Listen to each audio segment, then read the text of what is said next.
10 years ago, I despised this guy. I was not a fan. I was not happy when he won his 5th championship. And 10 years later, I fully welcome him with open arms to the IndyCar paddock. Welcome to IndyCar, Mr. Jimmie Johnson. Welcome to IndyCar, and hope you are enjoying your stint here in my opinion, one of the best forms of racing out there on the planet. You are an inspiration to us all, and I'm very happy to say that I own a piece of diecast of his. And we are going to do an IndyCar Diecast review on Jimmie Johnson's 2021 Carvana Honda. This is a fabulous diecast I picked up from Gutswear. Now, before you all get bent out of shape asking me where I got it from, it's from Gutswear. Gutswear got theirs before Road America.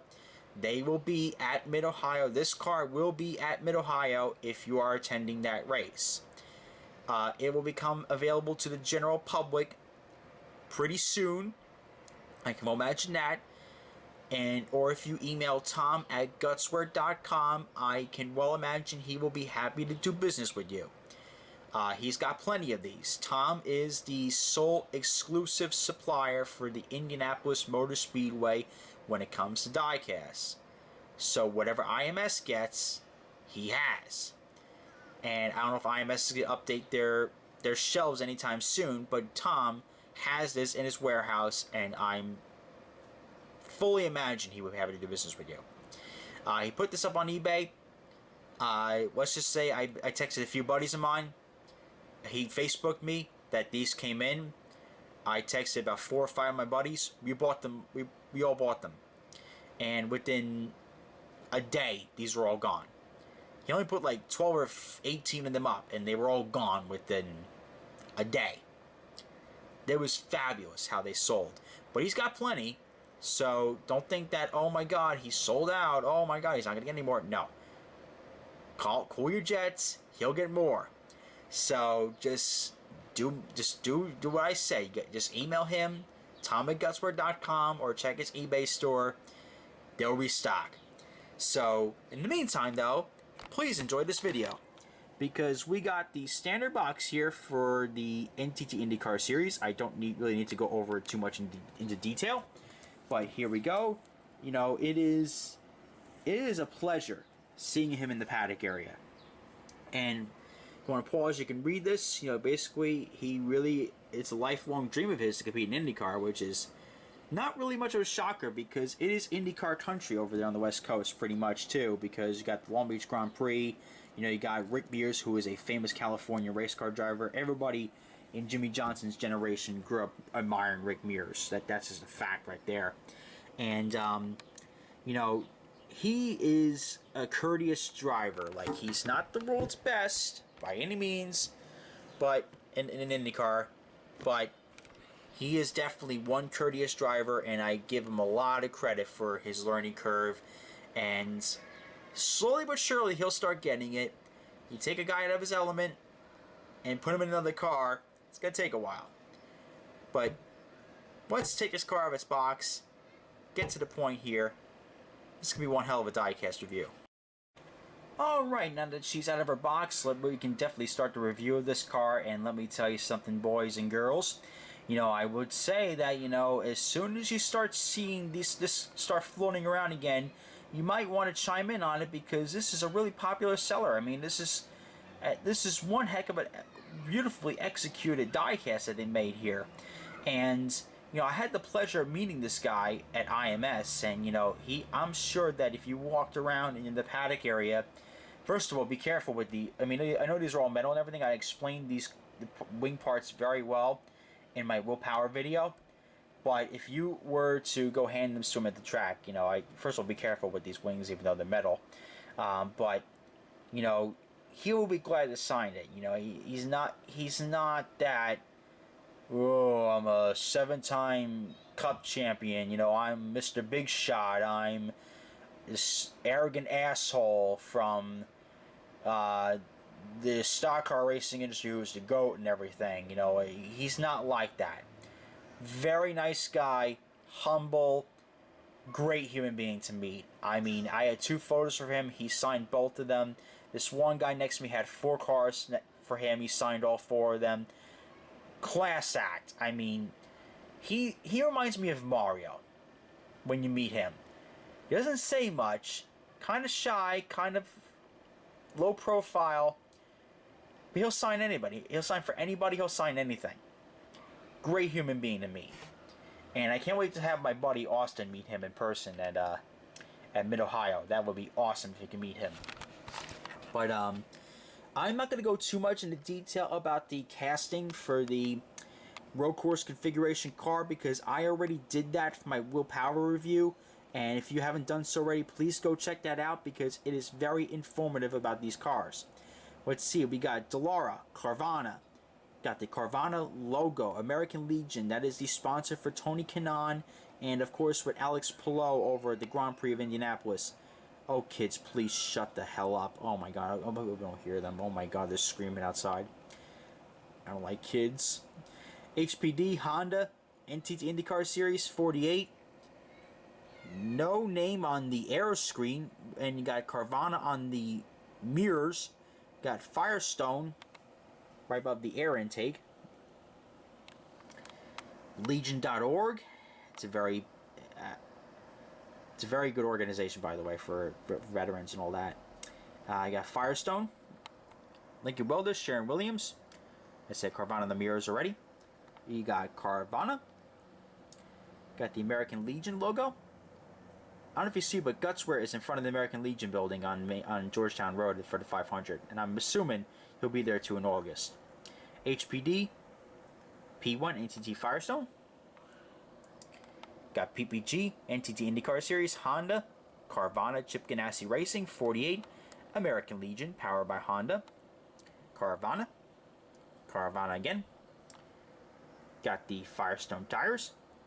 Got the 48 here on the rear wing.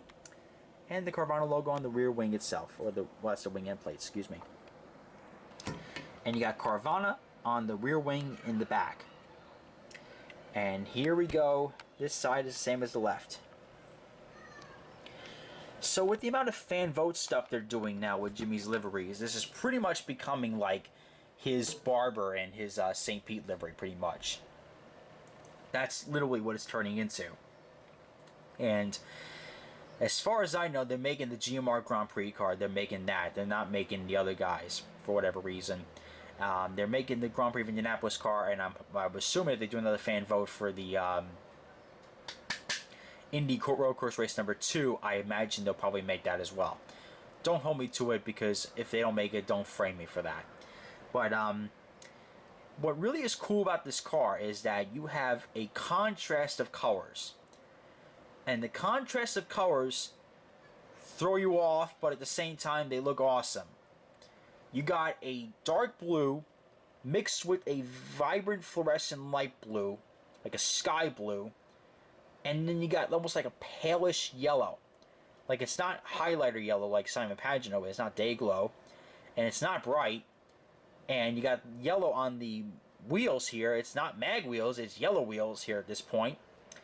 You have yourself a very colorful diecast that has all the different spectrums of colors. It looks fabulous. I mean, they should stick with this throughout the entire season. It looks pretty damn cool if you ask me. But it also kind of looks like, how can I piece this out properly in a proper manner? This just looks like a Jimmie Johnson diecast. Because Jimmie always had dark blue with a yellow number. And this kind of throws back to that almost. In a very indirect way. I mean, the yellow number is on the nose cone here.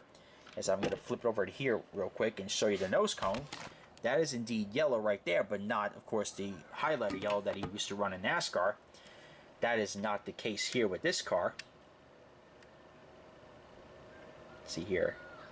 That rear wing is stable. Good. I thought it was crooked for a second, but thank God it is not. Whew. Because Kevin had a crooked rear wing on his car, and I'm like, ooh, that's kind of sketchy. But luckily, these wings are stable here. That's pretty cool. But yeah, let's go over some cool features in this car here as far as the colors go. The livery has, the end plates are light blue. Then it's dark blue all across the front wing with the little wing plates. And then the tub and the nose cone, that is all colored dark blue. The aero screen is colored yellow. And the yellow continues all the way from the TV pod and from the roll hoop all the way to the engine, the top of the engine cover. The engine cover has a strip of light blue surrounding the yellow. And even this is a vast contrast here. You got yourself an under tray that is colored light blue. You almost never see that on an IndyCar. That's usually almost always black. So that was one thing that popped me out when I first took out this car. Like, the under tray is not blue. And that's not black. It is blue. That is freaking cool. If I say so myself. The wheel ramps are blue, are light blue and yellow stripe, and then dark blue on top. Kind of looks cool from that angle. The rear wing is colored light blue, but if you go to from a frontal view, it's dark blue with a light blue circle with a little halo on the top of the car. It's holy per se, if I want to put it politically correct. And there's the wheels again. Those are colored yellow. Very nicely done by Greenlight on that part. I think this diecast looks pretty damn accurate, if you ask me. Maybe minus a few decal changes from sponsorship changes and all that, but that is due to happen. That is not a shocker whatsoever. Now, most of you have known me from my NASCAR days years ago, and first of all, I want to thank each and every one of you for 10 wonderful years of just viewership, your support. It means so much to me. Therefore, from that experience, you should know that I know this guy's background, and I know what this guy's diecast used to be like. You know, we used to have steel body diecast metal body diecasts that were at 1/64 scale, which they're making 1/64 scale of this car too. But this is a vast contrast, man. You know, if you are a new viewer, if you have watched my NASCAR videos and you came back for this one, appreciate it, and I hope that you will invest in this car, because this is going to be a hot seller. It is a wise investment, and I think you will enjoy it once you get there at home. And this is one of my top 5 diecasts to get this year. I was skeptical about this car when I first saw it on the market, but you know what? They did a great job on it, and it gets my 2 thumbs up. Jimmie's a good guy. I take back what I said about him 10 years ago. Believe me, I really do.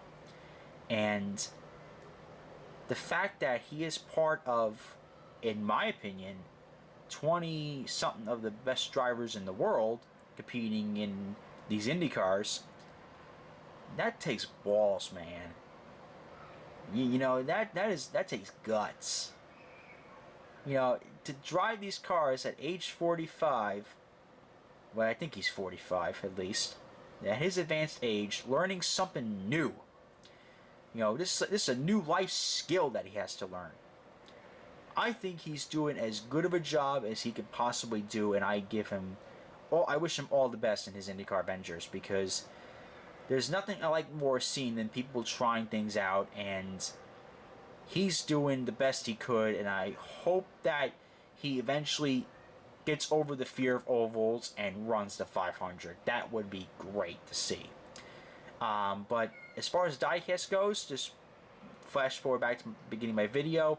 You know, email Tom@gutsport.com. He has some of these. I think that you will not regret buying one of these. I seriously don't think you will. Comment, like, and subscribe. This is Race Day. Don't have money. You're to join the fight and stop bullying. It does get better. Diecast Kid is always happy to see you.